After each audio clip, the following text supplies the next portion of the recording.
అసలు నేను నమ్మలేకపోతున్నాను కీర్తి. ఈ పనులేంటి? అసలేమైంది కీర్తి?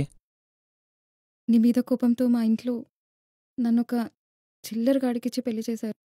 వాళ్ళు నన్ను ఇలా టార్చర్ చేస్తూ ఇలాంటి పనులకు ఒప్పించారు. అప్పటినుంచి మా ఇంట్లో వాళ్ళకి దూరంగా, నీ జ్ఞాపకాలకి దగ్గరగా చస్తూ బతుకుతున్నాను. వద్దు, నన్ను ముట్టుకోకు. నేను చెడిపోయా, నన్ను ముట్టుకోకు. నువ్వంటే నాకు పిచ్చి కీర్తి. నీకోసం చాలాసార్లు చచ్చిపోవడానికి ప్రయత్నించాను, కానీ నా వల్ల అవ్వలేదు. ఇన్ని రోజుల్లో నేను ఒక్కసారి కూడా గుర్తుకు రాలేదా? ఒక్కసారేంటి, ప్రతిరోజు ప్రతి క్షణం గుర్తొస్తున్నావు. బట్ నువ్వు ఇంకా రావు అనే చేదు నిజాన్ని దాచుకోవడానికి ఇలా తయారయ్యాను. నేను ఇలాంటి పనులు చేస్తున్నా కదా, మరి నా మీద కోపం లేదా? నేను ఇలాంటి పనులు చేస్తున్నా అని తెలిసి కూడా నా మీద ఇంకా ప్రేమ ఉందా?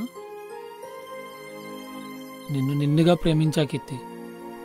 చెప్పా కదా, నీకు 80 ఏళ్ళు వచ్చిన తర్వాత కూడా నా దగ్గరకు వస్తే ఐ లవ్ యూ చెప్తా అని. అప్పటికి ఇప్పటికీ నువ్వేం మారలేదు.